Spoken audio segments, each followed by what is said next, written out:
visitan por primera vez, sean muy bienvenidos. Os amamos en Cristo Jesús y lo que deseamos como iglesia es la mayor de las bendiciones, que es conocer de Cristo, y si ya se conoce, más, siempre más de Cristo, ¿no? Y menos de nosotros, aunque por consecuencia conocerlo a Él es ver más quiénes somos nosotros, conocer más nuestras miserias a la luz de su santidad, de su amor, de su gloria, de su soberanía, ¿no? Vamos a seguir en esta serie del Evangelio de Isaías, la infinita serie del Evangelio de Isaías. Dios sabe cuándo se acabará, pero por lo menos yo la estoy disfrutando. Es un libro donde, aunque está en el Antiguo Testamento, no paras de ver a Cristo, el Evangelio, la redención de la Iglesia, los cielos nuevos y la tierra nueva, y vas viendo cada vez en diversas imágenes, fotos, escenarios, vas viendo cosas que están pasando en el momento del contexto histórico, y a la vez estás viendo cosas que aún tienen que pasar, que ya pasaron y que aún tienen que pasar y que están pasando. Así que es un libro también de toques escatológicos que hablan de lo que tiene que aún por venir, ¿no? Y es algo que como seres humanos pues nos inquieta mucho. ¿Qué va a pasar, no? Con la guerra de Rusia, Ucrania, ¿qué va a pasar con la bolsa de Wall Street, la de Londres, por aquí y por allá? Estamos todos inquietos, estamos todos siempre intentándonos informar de la información, no cualquiera, la mejor de las informaciones, para ir siempre un paso por delante, ¿no? En todos los temas, si hay que emigrar a este país porque aquí va a explotar una guerra, si hay que hacer esto, si hay que hacer lo otro, siempre estamos intentando tener la información más fresca, ¿no? Y eso en Internet creo que es la herramienta del siglo. Sin embargo, la herramienta del siglo en ese momento eran los profetas, y para la Iglesia la herramienta del siglo debería ser la Biblia, para saber qué está por venir, qué es lo que sucede, ¿no? El libro de Isaías es una maravilla, es realmente el Evangelio de Isaías. Las buenas nuevas no es algo del Nuevo Testamento, como algunos solo creen, es algo que empieza en Génesis, ¿no? El Evangelio de Jesucristo, en toda la historia de la redención. Una maravilla. Para los que vienen el Evangelio, encontrar el Evangelio en el Antiguo Testamento siempre es causa de asombro, de alegría y gratitud a Dios, ¿no? De que no se olvidó de su mensaje en ninguna parte de la historia. Así que vamos a empezar encomendando este tiempo al Señor, que nos ayude a entender, a comprender qué es lo que Dios quiere decirnos con su palabra, por medio de su palabra. Si tienen la Biblia, no la suelten, síganme a través de la palabra, con el texto, siempre exponiendo el texto delante de Dios, queriendo ser lo más fiel posible a lo que Dios quiso dejar claro en su idea, en su pensamiento, para cada uno de nosotros de forma individual. Amado Señor, queremos encomendar este tiempo a ti, Señor. ¿De qué se trata esto? ¿Por qué estamos aquí sentados? ¿Por qué hemos cantado? ¿Por qué hemos escuchado tu palabra? ¿No será que hay un Dios vivo y verdadero que está interesado y intencionado en hablar a su pueblo, en llamar a sus ovejas, aquellas que aún están perdidas? ¿No será que hay un Dios todopoderoso que tiene el poder de dar vista a los ciegos, oído a los sordos? Sí, hay un Dios, y ese eres tú, Señor. Ese eres tú, Padre, Hijo, Espíritu Santo. Ese eres tú, Dios Trino. Ese eres tú, Rey del universo. Ese eres tú, Señor. Amante de las almas, que las persigues y con cánticos de libertad las rodeas. Ese eres tú, Señor. Y a ti te invoco yo para que vengas con poder. Hagas tu obra en aquellos que aún siguen muertos en sus delitos y pecados. Y en los que estamos vivos, Señor. Compadécete para que podamos ser avivados, Señor. Y vivir tu palabra, disfrutarla, llevarla a nuestros hogares, a nuestros trabajos, a esta sociedad que aparenta bienestar y felicidad, pero realmente hay gente muy triste, deprimida y totalmente perdida. Quieras tú, con tu mano extendida, venir poderosamente, Señor. Acuérdate de tu iglesia, aquí de la ABC de Zúrich, y de toda tu iglesia reunida a lo largo del mundo y lo ancho. Te lo pedimos, por favor, en tu santo nombre, Jesucristo. Amén.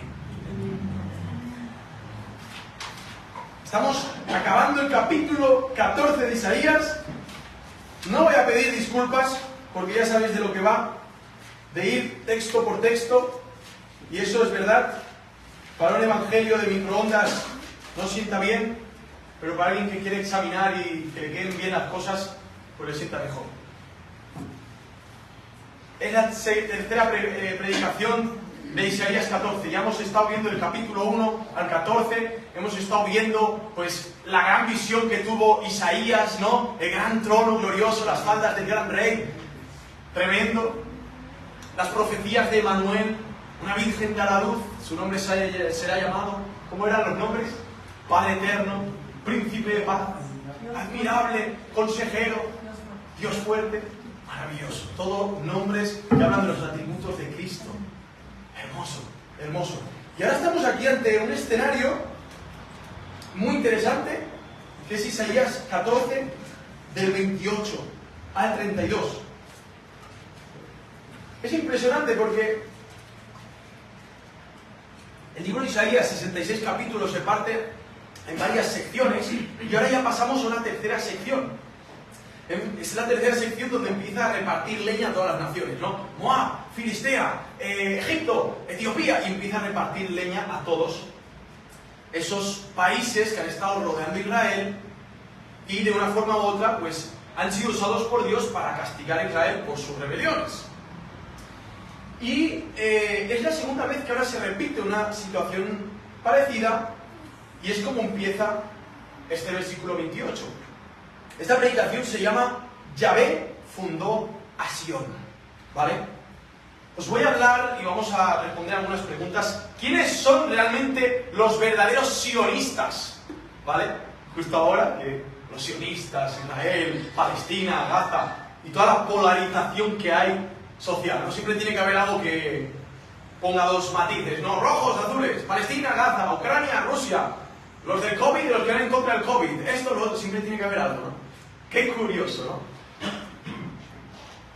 Incluso en las iglesias. El púlpito tiene que ser de metal o de madera, porque hay uno que trabaja metales y hay otro que trabaja maderas, el carpintero y el que trabaja la metalúrgica. Y siempre tiene que haber algo que divida a la gente, ¿no? En este caso el pueblo de Israel estaba dividido por los que eran los paganos y los que realmente querían adorar al Señor. Los que se resistían por no ir tras las creencias de los otros pueblos, que por ejemplo llevan a sacrificar a sus niños, llevaban a tener sexo con animales, llevaban a tener pues cosas muy terribles, de la forma que Dios les dice: no seáis como los otros pueblos, como los cananeos, como los moabitas, no seáis como los demás pueblos que sacrifican a sus hijos a Moloch, que consultan a las estrellas, que hacen rituales súper raros. Dice así, en nuestra primera sección: en el año que murió el rey Acab, hubo esta profecía. Si os acordáis, en el capítulo 6, versículo 1, ¿cómo empieza? En el año que murió el rey Uzías, y Dios revela su gloria en el templo, en un trono, que hay faldas, serafines, que cantan: santo, santo, santo es tu nombre, tu gloria llena toda la tierra. En este caso, ahora habla de Acab. Acab era nieto de Uzías. Y no sé si os acordáis de Acab, pero para refrescar la memoria un poquito, ¿quién era Acab? Bueno, Acab, hijo de Jotán, fue un rey de Judá, fue descendiente del rey David, el rey Salomón, y fue un hombre que, como dice en 2 Reyes capítulo 16, tuvo una vida volcada a la rebelión contra el Señor, volcada a la rebelión. Fue tanta su rebelión que dice en 2 Reyes capítulo 16 que él mismo, en 2 Crónicas, capítulo 28, sacrificó a su propio hijo para obtener ayuda de los dioses de los filisteos. Lo que estoy diciendo, vosotros que tenéis hijos, yo aún no, pero ¿a qué nivel de locura hay que estar para tener tu bebé, presentarlo delante de Moloch, una divinidad cananea con forma de toro, y echarlo al fuego? Dicen que Moloch, el toro Moloch, o Baal, también era algo parecido a Moloch, tenía una abertura aquí adentro, se le metía dentro, era como un horno en forma de toro, y en la boca le habían fabricado como una trompeta, de forma que cuando el niño gritara de dolor dentro del estómago, sonara el toro gritar. Y en ese mismo instante empezaban a hacer orgías, bailes y sacrificios. Esto era lo que hacían muchos de los países de alrededor de Israel, de Judá. Acá, aunque sabe de la palabra de Dios, y aunque él mismo tiene al profeta Isaías en su propia ciudad, contemporáneo a Oseas y a Miqueas también, no es que hubiera ignorancia, habían hombres de Dios, él mismo muchas veces buscó a los dioses paganos para triunfar como aparentemente estaban triunfando ellos. De forma que como él quería triunfar como ellos, tenía que hacer lo que ellos hacían, sacrificar sus propios hijos. ¡Qué nivel de locura tan alto! Casi lloro meditando esto. Casi lloro. Lo había meditado ya hace rato para preparar cuando pasamos a hablar de Acaz. Si os acordáis, pues a Acaz se le pide que haga una señal y él, con una falsa humildad, él dice que no hace falta, que no quiere ninguna señal. Si os acordáis, Isaías capítulo 7 dice: aconteció en los días de Acaz, ben Jotam, hijo de Ucías, rey de Judá, que Rezín, rey de Asiria, y Pekah, ben Remalías, rey de Israel, subieron a Jerusalén para conquistarla, pero no prevalecieron contra ella. Y empieza ahí, y entonces Yahvé dijo a Isaías: sal ahora al encuentro de Acaz con tu hijo Sear-Yasub, al extremo del canal del estanque de arriba, en el camino. Y dile: ten calma y observa, no temas ni te acobardes ante esos dos tizones humeantes. Y ahí empieza a hablar, y le da consejos, le da palabra profética de parte de Dios. Y en todo esto, Acaz, con una falsa humildad, le responde: no pediré ni tentaré a Yahvé. Dijo entonces Isaías: oye ahora, heredero de David, ¿os es poco el ser molesto a los hombres para que también lo seáis? A mi Dios, por tanto Adonai mismo os dará señal. Aquí dice: he aquí la Virgen dará luz. O sea, lo deja como una Virgen puede dar a luz. Bueno, el milagro, ¿no? Como el Espíritu Santo vino a la Virgen María, ¿no? La única mujer que siendo virgen tuvo un hijo, sin necesidad de hombre. Y esto se le da a Acaz. Y Acaz tenía esto. Y aún así, optó siempre por hacer sus triquiñuelas de pacto con Asiria, con los demás de alrededor, ¿no? Y esto es terrible. Un hombre que tenía tan clara la palabra de Dios y aún así tenía Isaías, tenía las profecías y aún así agarró a su hijo y lo sacrificó. Esto nos habla realmente de la rebelión del ser humano. Esto nos habla hasta qué punto aún gente que es conocedora, consciente e incluso aparentemente están convencidos de su confesión de fe y de sus estructuras doctrinales, mentales, hasta qué punto pueden llegar si Dios no nos frena con su gracia y con el poder del Evangelio. ¿Hasta qué punto? Y esto al final nos lleva a la actitud de Isaías. Queremos más de ti, Señor. Muéstranos más tu gloria.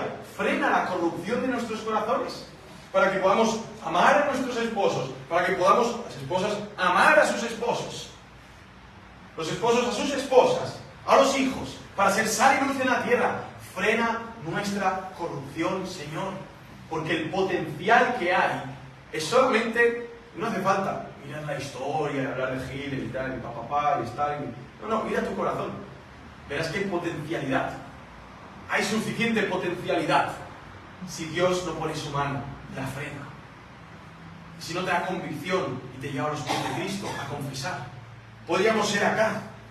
Podríamos ser ese Acaz, rey de Judá, del linaje de David, con todos los rollos y pergaminos de Moisés y los cánticos de su tatarabuelo y los proverbios de su bisabuelo o del otro, Eclesiastés, tener toda la sabiduría escrita y ser conscientes de ello y vernos en un apuro de estrés. Le dice: oye, ¿será que puedo triunfar como los moabitas si agarro a mi hijo y lo presento a Moloch y lo quemo vivo? ¿Será que esa será la solución? Locura, ¿eh? Locura. No, acá no fue la solución. No fue la solución acá. El demonio Moloch no te ayudó. Ni el dinero, ni las coaliciones con los paganos te ayudaron. El único que podía ayudarte es el que siempre ayudó. A David, a tu tatarabuelo Salomón, aún en sus rebeliones, y a ese pueblo que estaba esclavo en Egipto y abriendo el mar los sacó poderosamente a través de tantos juicios, ¿no? El mismo acá, el mismo. No tenías que haber sacrificado a tu hijo. Era simplemente ponerte de rodillas ante el Dios soberano y haber confesado tus pecados y haber entregado la situación de Judá en las manos de Jehová de los ejércitos. Era eso. Era una cuestión de fe, de confianza. No tenías que haber llegado a ese extremo. ¿Y a qué extremo llegamos nosotros? Tantas veces, porque no hay confianza en el Dios soberano, en el Dios que obra poderosamente. Temblamos ante un jefe que nos dice, Esteban, quizás te vamos a echar porque eres el más joven de la iglesia, el que entró más. Y voy a empezar a temblar y ese día voy a empezar a darle regalitos y no sé qué. Y ay, el jefe, jefe, déjame limpiarte los zapatos. No, ya está limpio. No, yo te lo limpio mejor. El jefe, mira, Dios me trajo aquí, Dios me sacará. O sea, Él es el que tiene la última palabra. Yo trabajaré como pueda, al máximo y tal, pues como siempre, como Dios me lo permita. Pero no voy a temblar ante un hombre. No voy a ser como acá. No voy a sacrificarte ni a mi hijo, ni voy a sacrificar mi conciencia, ni voy a sacrificar mis principios bíblicos, ni voy a sacrificar nada al hombre. Lo que sacrifico es para Dios.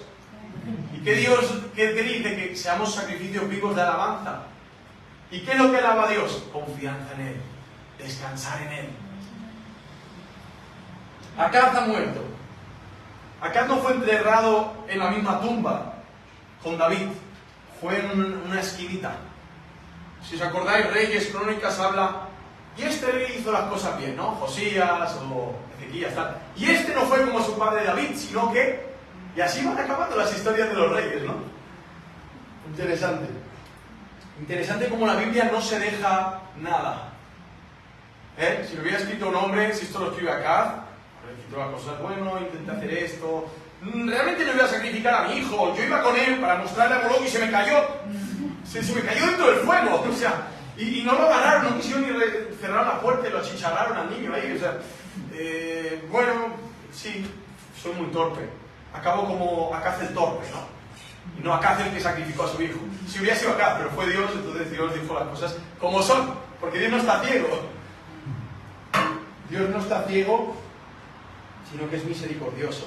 Y es tan misericordioso que pese a Acaz, el Señor seguirá comprometido con el pacto que le hizo a Judá, que le hizo a David, que le hizo a Salomón.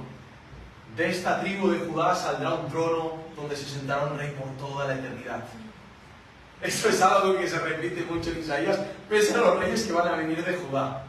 Y si hablamos de la genealogía de Jesús, pues estamos viendo realmente gente que dice, madre mía, Señor, ¿quién escogió la familia? ¿Te escogieron ellos a ti, Jesús, o tú escogiste a tu familia? A ver, pregunta de examen. ¿Quién escoge aquí la genealogía? Pues es lógico, ¿no? O sea, yo nazco en la familia, es lo que hay. Tengo un tío medio loco, el otro es bipolar, el otro está preso, el otro tal. ¿Qué puedo hacer? Yo no escogí nacer en esta familia. Dios lo permitió. Tampoco me avergüenzo, lo que hay. Oye, yo no decidí nacer en esta familia.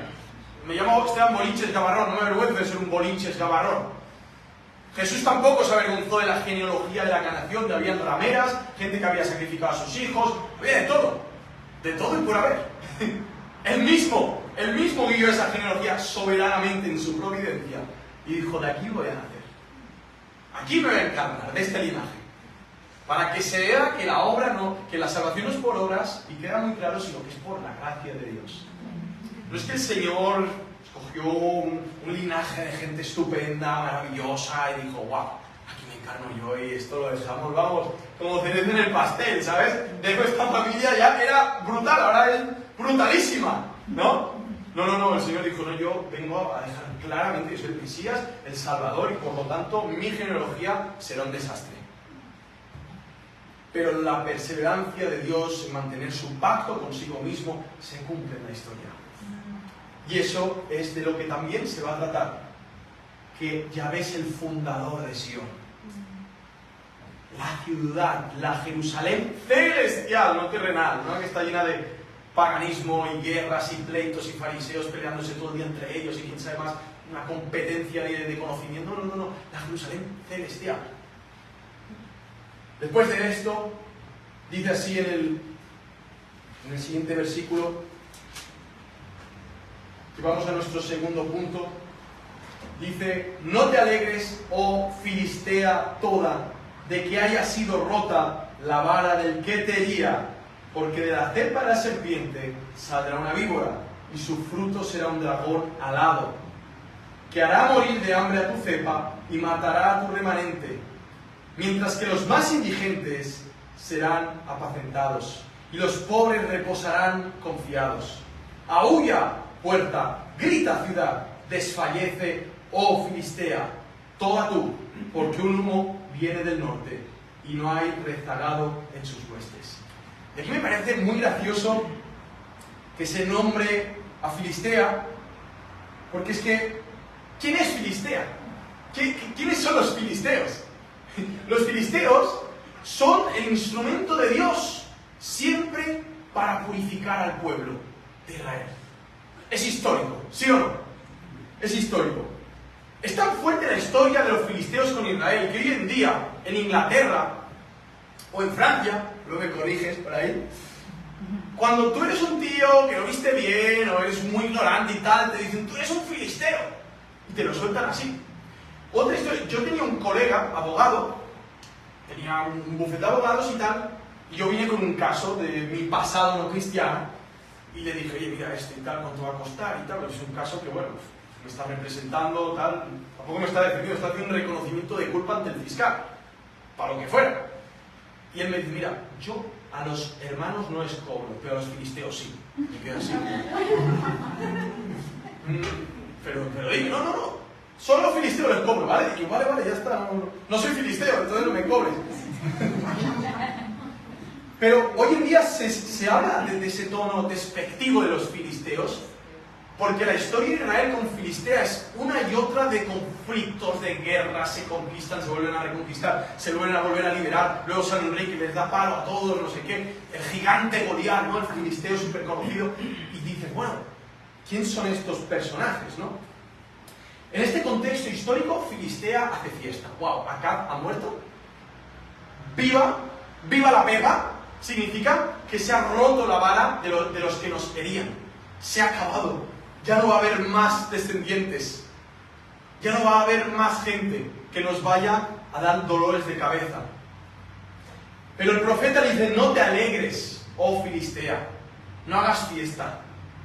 Va a haber guerra. Van a seguir habiendo hombres que te dan mucha guerra. Dicen que los filisteos probablemente llegaron a Ezequías, el hijo de Acaz, para condolerse, pero también hacer un tipo de alianza, ¿vale? Pero Ezequías, si es verdad que lo último de la vida la lió un montón, al principio fue muy bien. O sea, fue totalmente lo extremo. O sea, mi padre fue un desastre y no quiero ser como mi padre, mira cómo acabó. Es un desgraciado. Además que casi me sacrifica a mí. Menos mal que no fue yo, fue mi hermano Antonio, el menor, ¿sabes? Por poco más me tira a mí también al fuego, el loco. No fue así. Entonces, dicen que supuestamente se muere Acaz y ellos ya van a hacer políticas con él y tal, ¿no? Y Isaías le dice: nada que ver, no te emparendes con estos, pero para nada. ¿Por qué? Porque estos reinos, que Filistea era una región donde había muchos reyes, los reyes filisteos, si os acordáis, lo sabéis por qué, y me lo pasaba aquí el hermano Cristóbal, en una de esas que David está oyendo de Saúl, sabemos que se va con los filisteos haciéndose el loco. Y el rey filisteo dice: no tengo yo suficientes locos que tengo que tener a este que se le caía la baba. Se hacía el loco David, para que no lo matara. Se hacía el lunático, dice la palabra, ¿no? Pero en otras se pone como mercenario a trabajar para otro rey filisteo. Y cuando hay una guerra entre los filisteos y los israelitas, el rey Saúl está en esa parte, los otros reyes le dicen así: oye, tienes a David contigo, ¿tú sabes que en mitad de la batalla quizás se revela contra nosotros y nos revienta a todos en el combate? O sea, ¿no eres consciente de esto? Y él va y dice: oye, David, yo sé que tú eres un hombre de confianza, has trabajado duro para mí, has robado por ahí, has hecho de todo por mí, pero me han dicho los otros colegas, que también son reyes y tienen igual de autoridad conmigo, que no te puedo traer conmigo porque dicen que se te puede girar. No puedo. Ah, vale, y él se va y tal, con su pelotón de mercenarios, ¿no? Entonces, los pueblos de Filistea eran varios reyes, y todos ellos tenían una capacidad de ingeniería, tenían unos armamentos brutales, carruajes de metal, carros, o sea, estaban top, estaban muy bien de temas armados, tenían un montón de barcos que viajaban por el Mediterráneo. Bueno, los filisteos están muy bien organizados. Tenían dioses. ¿Cuál dios tenían los filisteos? Donde le pusieron el arca delante y se quedó sin cabeza y luego se le cayó un Dagón, hombre pez, el hombre pez, ¿no? En una de esas también los filisteos, como siempre es la piedra del zapato de los israelitas, le roban el arca. El sacerdote Urías, ¿no? Se cae para atrás, el hombre está muy gordo, pum, se rompió la cabeza, le mataron a los hijos también, en medio de esta guerra, y cuando se entera que le han robado el arca del Señor, pum, se cayó para atrás. Es súper loco porque el que tocaba el arca se muere, en ese momento nadie se muere, cargan el arca y la meten en su templo donde está el dios Dagón. Y allí es donde encontrar cada mañana que ese ídolo se había caído, sin cabeza, sin brazos, y ahí el Señor le está diciendo, mira, yo os estoy usando a vosotros para juzgar a mi pueblo, pero vosotros no sois más que yo. Vuestro dragón no es más que yo. Y os lo estoy demostrando. Hoy sin cabeza, mañana sin brazos, y podemos seguir. Y siguió. ¿Y qué pasó? Empezaron a haber tumores, ratas, de forma que se reunieron todos. Oye, ¿qué hacemos? Esto nos está destrozando la vida. Bueno, hagamos tumores de oro y ratas de oro y presentémoslos. Y después dice otro, no, mandemos el arca de vuelta. Y la meten en un pedazo de carro con bueyes, llevan para allá, y bueno, los israelitas, como son más chulos que nadie, abrieron el arca y en ese pueblo murieron como 80.000 personas. O sea que hay una historia muy interesante de Filistea, y me encanta que saca aquí, en medio de Isaías, y hable de, no te alegres, Filistea, porque te has alegrado muchas veces, pero también has llorado muchas otras, y parece que no aprendes. El filisteo era cabezón. ¿Pero por qué era cabezón? Bueno, hay varias cosas, y una de las cosas está en Jueces capítulo 3 del 1 hacia adelante. Y es muy interesante esto, y si no te lo leyera no te lo creerías. No te lo creerías. Pensarías que yo estoy loco y que yo quiero que tu vida sea un desastre. Pero está en la Biblia. Y una de esas cosas es que Dios, escúchame bien, Dios levanta los enemigos que estás teniendo para un propósito. Dios permite los enemigos de tu vida, internos, externos, donde quiera que estén. Dios los permite. No, ¿por qué? Pero Dios vino a dar paz y alivio y prosperidad y una vida brillante y no sé qué, no sé cuánto. Y ese mensaje ya, papel de baño. Mensaje de papel de baño, como le llamo a partir de hoy. Dice así, y estas son las naciones que el Señor dejó. Hemos conquistado la tierra, hemos llegado aquí, pim pam pam, pero dice que el Señor dejó unas naciones. ¿Por qué, Señor?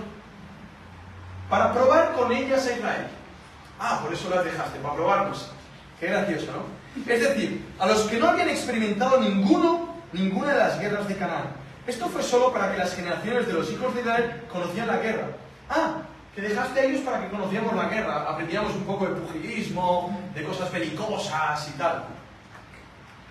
No, porque si vemos muchas de las guerras no las lucharon ni ellos mismos, las luchó Dios por ellos, enviando plagas, haciendo cosas.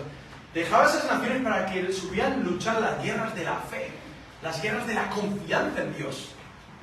Y eso ahora está tocando Isaías como profeta. Acá suspende el examen totalmente, pero su hijo Ezequías lo tiene que volver a hacer, el examen de la fe, con el que se presenta constantemente al pueblo de Dios, que somos la iglesia. Pero esto lo veremos más tarde. Dice, los 5 príncipes de los filisteos son uno de esos que va a dejar el Señor para la guerra. Todos los cananeos, los sidonios y los jebeos que habitarán en el monte Líbano, desde el monte de Baal Hermón hasta Lebomat. Y eran para probar a Israel, para ver si obedecían los mandamientos que el Señor había ordenado a sus padres por medio de Moisés. Y los hijos de Israel habitaron entre los cananeos, los hititas, los amorreos, los fereceos, los jebeos y los jebuseos. Sí, conquistaron la tierra nueva, pero todo rodeado, los jebuseos, los hititas, los filisteos, estos, los otros, y todo eso, ¿no? Todos sacrificando niños, rituales espantosos, y el pueblo de Israel, ¡pum!, en medio, las 12 tribus. con un llamado: sed luz a las naciones. Y vemos que fueron luz porque Urías Geteo, ¿qué hacía allí? Era un hitita. Sí, el esposo de Betsabé. Era hitita. Hitita. O sea, dicen que los hititas son súper peludos, más morenos, no sé qué, eran otra genética, otra gente, ¿no? Y ese hombre era súper piadoso. De forma que dijo: ¿cómo voy yo a irme a mi casa, David? Sí, yo creo que, yo sé que tú quieres que me vaya a casa para irme con mi mujer. Tú ya la has dejado preñada. Te has ido con mi mujer, ahora quieres que vaya yo. ¿Qué va a salir? ¿Un mestizo? Si la mujer ya está embarazada, ya no puede concebir más. Ya está en el proceso. ¿Me quieren mandar para casa? Cuando el arca del Señor está en el campo y yo me voy para casa. Eso lo decía uno que había sido pagano.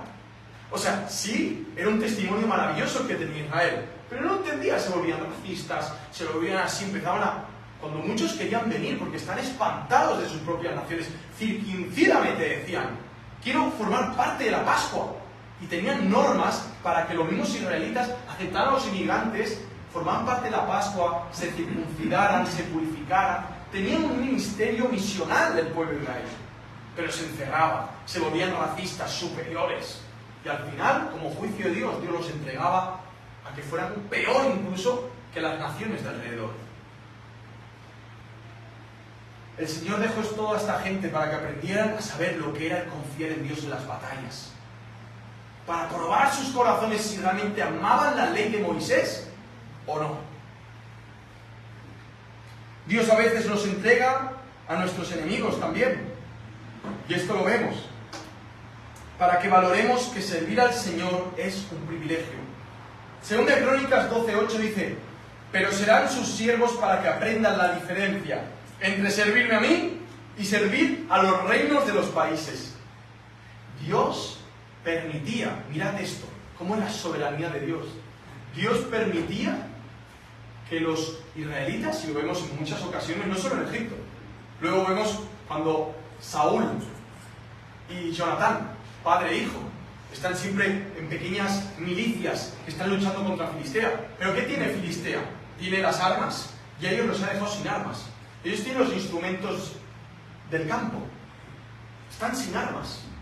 Y los que manejan el bronce y el cobre y los metales para hacer armas son los filisteos. Y otra vez en el libro de Jueces vemos cómo Israel va siendo esclavo de los filisteos. ¿Y Dios por qué permite eso? Porque, ojo, hay algo muy claro. ¿Por qué permite Dios las cosas? ¿No? Muchos podrían decir: Señor, somos esclavos de los filisteos.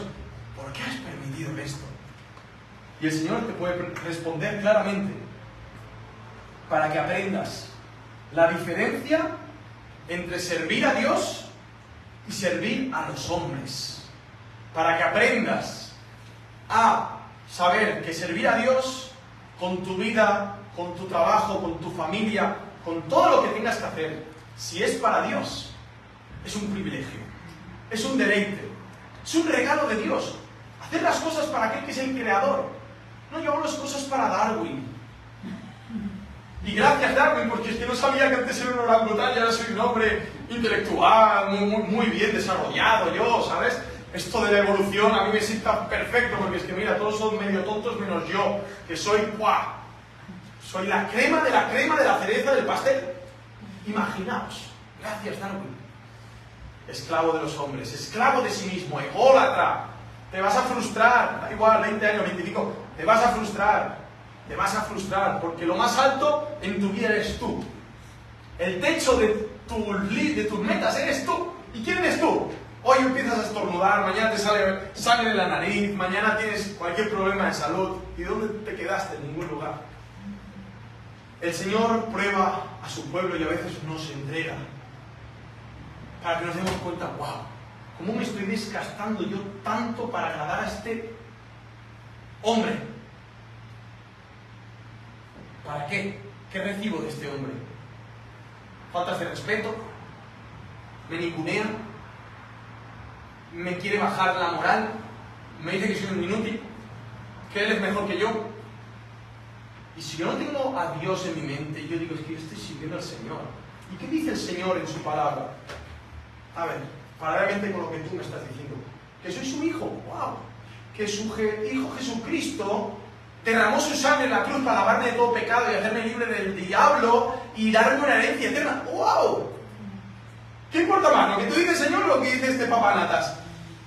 Lo que dice el Señor, por supuesto, no sé en tu vida. Para mí lo que dice el Señor.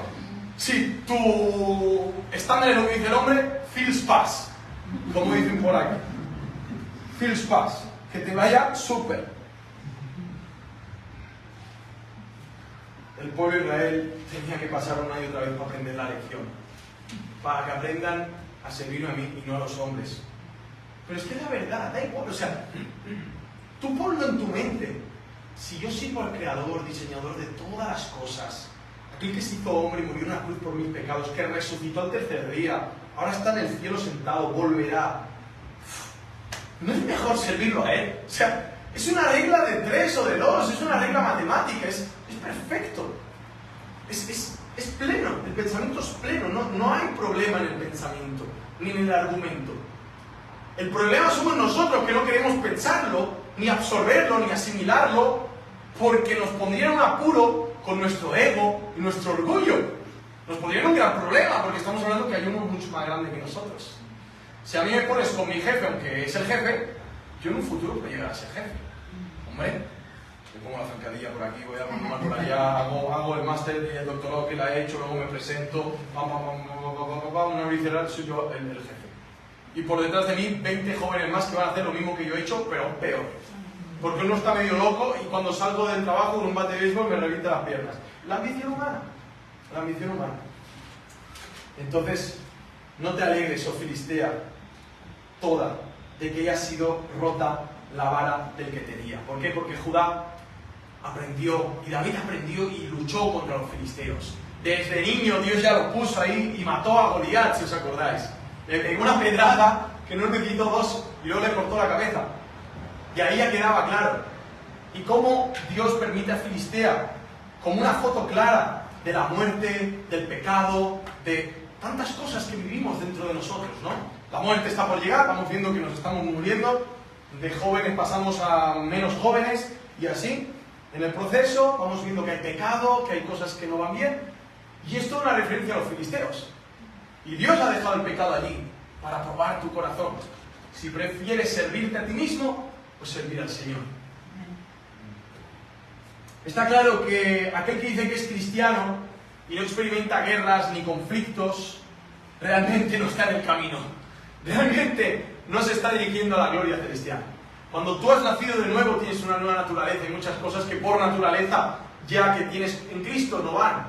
Y tú mismo te sentirás incómodo y dirás, wow, esto no es ya de mi nuevo ADN, de mi nueva identidad. Y el Señor lo dice en Mateo 10, 34 39. No pensáis que vine a traer paz a la tierra. No vine a traer paz, sino espada. Juan 16, 33 dice, estas cosas os he hablado para que en mí tengáis paz. En el mundo tenéis tribulación, pero confiad, yo he vencido al mundo. Hay filisteos, te están rodeando, están dentro, están fuera, están por todos lados. A veces viene un Goliat enorme, a veces viene un filisteo que no mide ni 1 metro y dices, este no va a hacer nada, pero te sale una super arma y dices, wow, es pequeño pero tiene una super arma. Parecía que era inofensivo este filisteo. A veces parecen gigantes, con una pedrada los revientas y la guerra es muy variopinta, ¿no? Muy multitemática, ¿no? El mundo del pecado en nuestro corazón tiene muchos perfiles y muchos escenarios, pero la herramienta y el arma a ejecutar es la misma. Confianza en el Señor. Confianza en el Señor. Una y otra vez.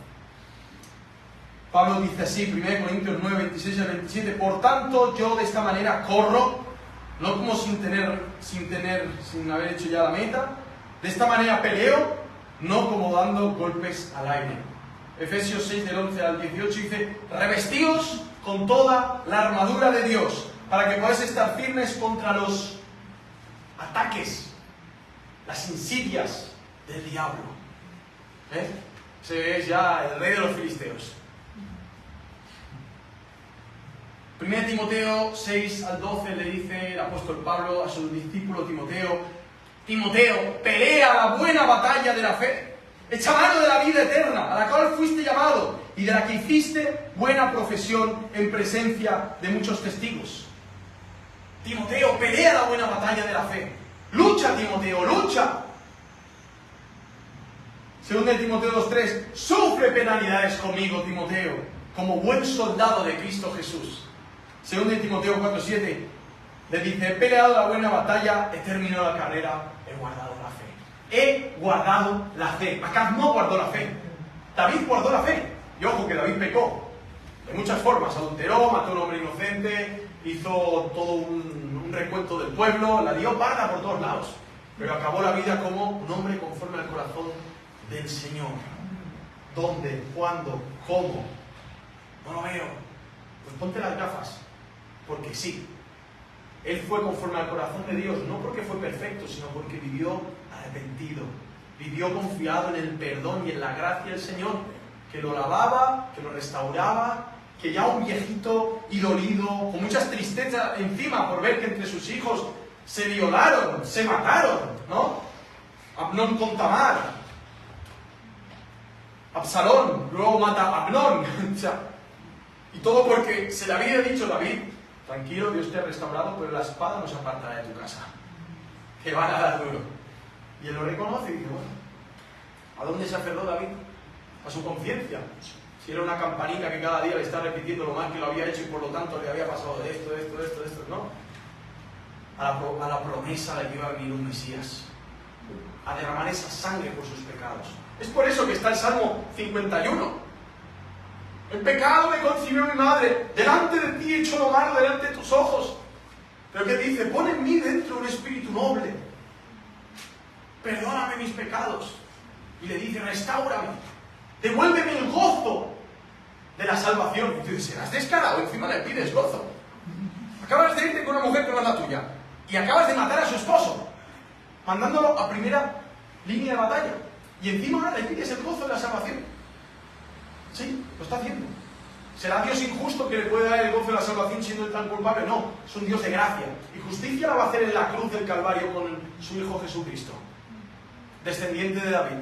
Con un hijo de David hará justicia más adelante. Pero también lo va a disciplinar en esta vida. Y por eso vemos disciplinas en la vida de David.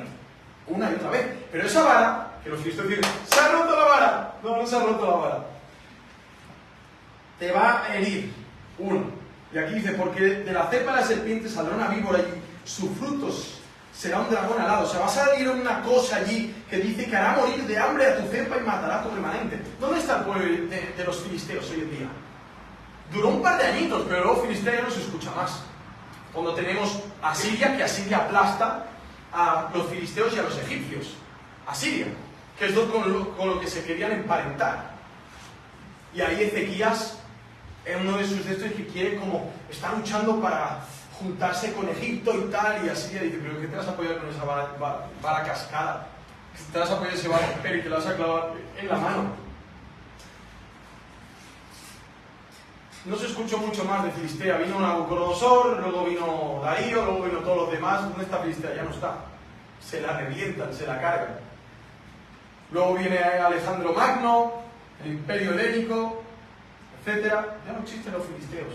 Los filisteos fue en un momento dado de la historia donde Dios tenía que probar al pueblo de Israel para magnificar el nombre de Jesucristo en la vida del rey David por excelencia, pero luego con Salomón, con todos los salmos que experimentamos que están cargados de angustia, una angustia que los filisteos le estaban dando a David para que David angustiado dependiera de Dios. Y es por eso que David fuera un hombre conforme al corazón de Dios. Y los filisteos juegan un papel muy importante. ¿Crees que no juegan un papel muy importante aquellos que te están en este momento complicándote la vida? Por supuesto. Señor, quítamelos. No, espera, primero quiero hacer de tu ego que es así, así. No te lo voy a quitar. Deja a estos filisteos aún. Es que no me responde el Señor. Bueno, ¿tú le pediste ser como Cristo? Sí. ¿Le pediste al Señor ser más paciente? Sí.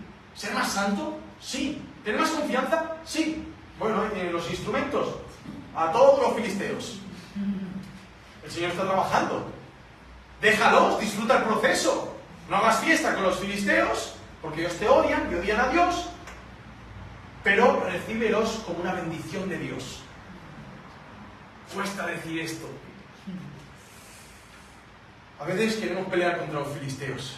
Ya nos quejamos a Dios por los filisteos, sin enterarnos de que Dios nos está bendiciendo y nos está trabajando, y nos está moldeando a la imagen de Cristo Jesús. Que hará morir de hambre a tu cepa y matará a tu remanente, mientras que los más indigentes serán apacentados. Mientras el Señor se estaba cargando Filistea, ¿qué pasaba en Judá? Gente pobre, muchos ya en cautiverio, muchos se habían quedado allá, Jerusalén destrozada, el templo destrozado, y había gente ahí apacentada. Jeremías estaba entre ellos. Y los pobres reposarán confiados. A olla puerta, grita ciudad, desfallece, oh Filistea, toda tú, y aquí habla todos los reyes de Filistea, toda Filistea iba a ser arrasada, porque un humo viene del norte. ¿Quién estaba al norte? Asiria. ¿Y qué es el humo? El humo es el pelotón de miles de soldados que vienen con caballos, caminando. Eso sacaba mucho humo. Los caminos no eran de oro, eran de tierra. Y no hay rezagado en sus huestes. Siguiente, tercer punto. ¿Y qué se responderá a los mensajeros de las naciones en medio de todo este caos? ¿Qué se les podrá decir? Finalizando, que Yahvé ha cimentado a Sión y que en ella se refugian los afligidos de su pueblo. Sión significa señal, pero también tiene un paralelismo con los puros de corazón, la ciudad de los puros. Imaginaos, los filisteos, nosotros somos aquí en la ciudad de Jerusalén, en el monte Sión, somos los puros del mundo. Cuando Jesús en Mateo 5:8 que dice, bienaventurados los puros de corazón, porque ellos verán a Dios. ¿Y qué dicen los fariseos, no los filisteos? Que eran como los filisteos, los fariseos, porque iban en contra del hijo del rey David, ¿no? Como esos ejércitos. Ellos creían que eran los puros, y lo que no podían ver era a Dios. Ellos no vieron a Dios, Jesucristo Dios, no pudieron verlo, estuvieron delante, y lo que fueron era envidiarle y odiarle. No pudieron verlo. Bienaventurados los puros de corazón, porque ellos verán a Dios. Cuando vemos esta profecía, aquí en el versículo 32, estamos viendo que no habla de el Sión que está ahí en Palestina. No, señores. Está hablando de otro Sión, está hablando de otra gente. Se está refiriendo a una clase de personas de toda lengua y nación que les caracteriza algo. Aunque sean chinos, morenos, amarillos, negros, rojos, azules, verdes, da igual. Hay algo que les caracteriza. Y lo vamos a ver rápidamente. Dice así Efesios 2, 19 al 22, que el fundamento, la cimentación que Dios hace en este Sión, es una cimentación basada ¿en quién? Aquí lo pone. Así que ya no sois extranjeros ni advenedizos, sino conciudadanos de los santos y miembros de la familia de Dios, edificados sobre el fundamento de los apóstoles y profetas, siendo la principal piedra del ángulo Jesucristo mismo. Esto es lo que les caracteriza a todos los sionistas del mundo, pero de la verdadera Sion. No de los que tienen intereses económicos, políticos, etc. No, los que tienen un mismo interés, que Cristo sea glorificado, que el nombre de Cristo sea extendido y que el reino siga extendiéndose y edificándose en estos fundamentos. Yahvé ha cimentado Sion. Aquí está la cimentación. Apóstoles, profetas, Cristo, la piedra angular. Maravilloso. Pero vemos también algo maravilloso. Apocalipsis 21 habla de esa Sion. De esa Sion.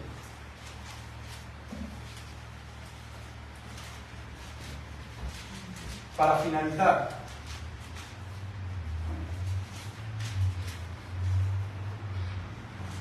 y esto es lo que dice. ¿Qué le decimos a los mensajeros que van por allí? Esto les tengo que decir. Esto les tengo que decir a todos. Dice así, 21 del 6 hacia adelante. Y me dijo, hecho está, yo, el alfa y la omega, el principio y el fin, al que tiene sed, le daré gratuitamente la fuente del agua de la vida. Si eres un filisteo, hoy aquí presente, rebelde, escucha, hoy se te da el agua fresca para beber.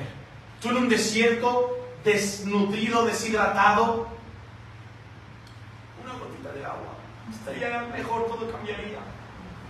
Si uno no te ofrece una gotita de agua, te ofrece un manantial infinito y eterno de agua viva para tu alma hoy. Filisteo, escucha.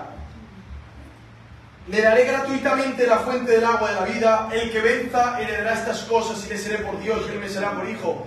Pero los cobardes e incrédulos y abominables y homicidas y fornicarios y hechiceros e idólatras y todos los mentirosos tendrán su parte en el lago que arde con fuego y azufre, que es la muerte segunda. Y vino uno de los 7 ángeles que tiene las 7 copas llenas de las 7 plagas postreras y habló conmigo diciendo, ven, te mostraré la novia, la esposa del Cordero. Y ahora abróchense los cinturones o los que tienen tirantes, porque aquí nos va a mostrar la Sión. Mirad, dice, y me llevó el Espíritu a un monte grande y alto y me mostró la ciudad santa, Jerusalén, descendiendo del cielo de Dios. ¿Acordaos cómo le llama esto? La novia, la esposa del Cordero. Ya le dice ciudad. Y después le llama Sión. Que tiene la gloria de Dios. Su fulgor es semejante a una piedra preciosísima, como piedra de jaspe, transparente. Y aquí empieza a definir y habla de cosas maravillosas. Y dice así, en el 22. Y me mostró un río de agua de vida resplandeciente como el cristal que fluye del trono de Dios y del Cordero. En medio de su calle, a uno y otro lado del río, estaba el árbol de la vida que produce 12 frutos, dando su fruto según cada mes. Y las hojas del árbol son para sanear a las naciones. Y ya no habrá más maldición, sino que el trono de Dios y del Cordero estará en ella y sus siervos y le servirán. Y verán su rostro y su nombre estará en sus frentes. Y ya no habrá noche y no tienen necesidad de luz, de lámpara ni de luz de sol, porque el Señor Dios resplandecerá sobre ellos y reinarán por los siglos de los siglos. Y aquí vemos la cimentación de Sión en medio de la desaparición de los filisteos, con todo lo que hemos hablado de los filisteos, la muerte de Acaz, un rey apóstata que teniendo la profecía delante pasó de todo, buscó sus propias soluciones y que al final Dios, ¿para qué ha cimentado Sión? ¿Para qué ha cimentado todo esto? ¿Por qué está edificando todo esto? Es muy claro, porque Dios tiene un pueblo escogido por gracia y Dios sabe quiénes realmente van a luchar esta batalla. Él mismo los va a capacitar para que la luchen. No es en nuestras fuerzas, no es en nuestras capacidades. No hay que ir a pactar por allí con otros para que tengamos... No. Dice así. Para que se refugien los afligidos de su pueblo. El Señor ha cimentado la Jerusalén celestial, ha cimentado la iglesia en todo el mundo. No da la de Roma, eso no lo ha cimentado el Señor, eso es de Satanás, pura idolatría y paganismo. La protestante tampoco, porque hay de todo por ahí. No, los hijos de Dios, los que están en un pueblito adorando al Señor y los están persiguiendo en Corea del Sur, o están allí en China, o están ahí en algún país donde es prohibido el cristianismo tener una Biblia.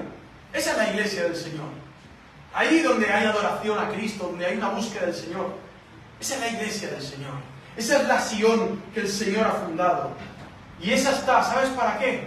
Amigo y amiga, para que los que están afligidos por los filisteos, por los impulsos de Acaz que tenemos en el corazón, los filisteos, los impulsos de Acaz que tenemos en el corazón, la aflicción que nos da esto cuando somos conscientes de nuestro pecado, para que estos, los que son bienaventurados por llorar, experimenten el consuelo de Dios y se refugien en la Sión celestial, en la esperanza que el Señor da. Y esto, amigos y amigas, en su contexto, eran palabras de Dios a través de Isaías, donde los piadosos en medio de Judá, y no los que se iban detrás del paganismo, esperaban, se refugiaban, disfrutaban y decían, estamos siendo cercados, el rey Acaz ha muerto, Siria está allí, no sabemos qué va a pasar, las 11 tribus están cautivas por Asiria, solo faltamos nosotros aquí en Judá y algunos más de por aquí. ¿Qué pasará con nosotros? Dios sabe qué pasará, pero nosotros nos refugiaremos en el Dios Todopoderoso y confiaremos en Él. Que así sea, hermanos. Vamos a orar y que Dios nos ayude.